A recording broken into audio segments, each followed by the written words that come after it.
The circus clown Negro gives fuel to the establishment by denigrating black culture and the black image in exchange for money. They are enemies to black people. You got other people watching you right now, and I'm saying this as a mother. Please, because we understand where we are right now. We already see how they perceive us. Boy! Wait! Just please. This is a little dramatic, sweetheart. Sweetheart, I know you're recording right now. And I'm going to ask you to show it for your friends. We're doing this for content. I'm listening. Let her talk. Now, if you know me, I am one to push back on identity politics because I think majority of the time when someone is preaching identity politics, it's normally in the essence of we need to make others like us instead of just being better because we want to be better. And with her, I know she didn't approach it this way. I could tell she was like meaning it in a genuine way. And you see, when someone like Rakai is acting this bad, at a certain point, it's not about like, oh, we have our own identity. No, he's a clown, like a buffoon. And whether we like it or not, he has far too much influence, not only upon all youth, but in specific black youth. If I had a child and he watched Rakai, he would be whooped senseless. Do something more interesting, like call me a or something. Holy shit. Now, if you don't know who this weird Negro Cuffham is, he has this thing where he goes on these apps like Omegle or Monkey or whatever, and he tries to entice people, mostly white, to say racist things or whatnot for clips for Twitter. And this is like the issue I have. It's like, is a good portion, hell, more than half white people might be racist? Sure.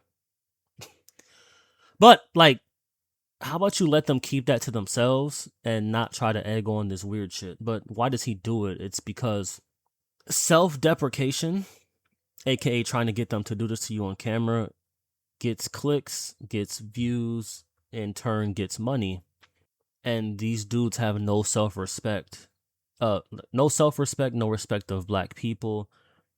Truthfully, they hate themselves. And they project that into what they do. That's why he likes to be denigrated like this. Now, to close out this video, I want to leave a specific part of a video I watched from this YouTuber named Pillboy. It's like an hour-long video, but I'm going to show a certain part of it where he was perfectly explaining this type of Negro and how damaging they can be to black people. And I thought it was so well written that I just wanted to add it on here to further explain the point. Every has a role to play, a mask that makes them profitable and entertaining to white audiences. And while there are many variations, the two most consistent archetypes are the jester and the knight. Different masks, same purpose. Whether they clown or crusade, both archetypes ultimately serve the same role, and that's reassuring white audiences that racism is either laughable or non-existent. First, we have the jester, the oldest and most recognizable archetype of the entertainer who survives by making a spectacle of themselves, often at the expense of their own people. At its root, the jester is a performer who embodies and exaggerates racist caricatures so that white audiences can laugh, feel at ease, and avoid confronting the realities of black life. You now have a role where a black figure exists only to reassure white audiences that blackness is inherently laughable, inferior, and unserious. From the very beginning, the jester wasn't just about entertainment. It was about control. Eventually, black performers themselves are pushed into these roles, forced to mock their own people just to gain access to stages otherwise closed to them. The costume changes with the decades, but the script remains the same. He's the funny black friend, the clownish entertainer, the loudmouth comic relief who eases racial tension with jokes and dance moves. Different eras, different packaging, but the function never changes. Blackness was safe only when it was a punchline. Black people are tolerated as long as they keep the jokes coming and never demand too much seriousness. Today, the jester thrives in the digital era. TikTok, YouTube, Instagram, entire careers are built around parroting black culture for white clicks. Sometimes he leans into exaggerated AAVE or quote-unquote hood stereotypes for laughs. Other times he positions himself as the safe black person who it's okay to make racist jokes around. You want an N-word pass? Don't worry, he'll give you one. Nigga, please. He might even make fun of real issues such as police brutality or systemic inequality, as if centuries of oppression, violence, and pain are nothing more than material for a punchline. It's how we get King Batch making an entire career off of chicken, watermelon, and crime jokes. For a bottle of lotion a day, you can help these ashy African American children. Please call now. I made it out the hood, baby. Welcome back.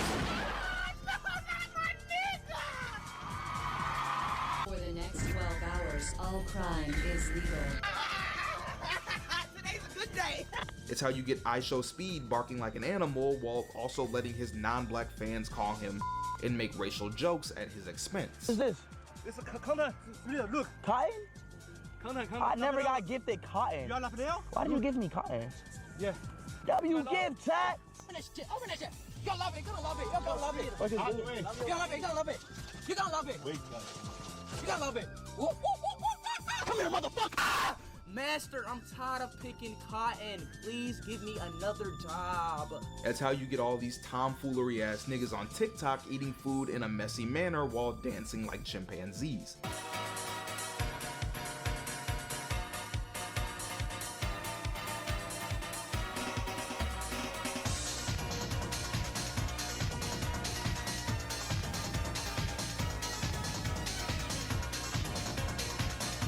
Hell, this nigga is literally calling himself the grooving gorilla. You cannot get any more on the nose than this. It doesn't matter the variant or the medium, in every form the jester's job is to turn blackness into a spectacle. He makes racism easier to consume because it's coated in laughter. And that is why he works. The jester works because he makes racism feel good. He doesn't challenge the audience, he comforts them. Instead of forcing white American audiences to face the ugly reality of racism and systemic inequality, the jester flips those realities into comedy. Pain becomes parody, suffering becomes slapstick. The cruelty of anti-blackness is softened, wrapped in laughter, and handed back as entertainment. The audience can consume stereotypes without guilt because, at the end of the day, it's all just a joke. But just a joke is exactly what makes it powerful. Laughter disarms. When racism comes dressed as comedy, it doesn't feel like hate, it feels like permission. You're not laughing at black people, you're laughing with them. You get a pass. Hell, after all, the black guy telling you the joke wants you to laugh. White audiences can laugh at caricatures of blackness without guilt because humor provides cover, and that thin veil of irony makes the jester effective, turning mockery into entertainment and entertainment into normalization. Shout out Pillboy, great YouTuber. I'm gonna leave his link in the description. You know, fair use. I wanted to show how great he articulated that.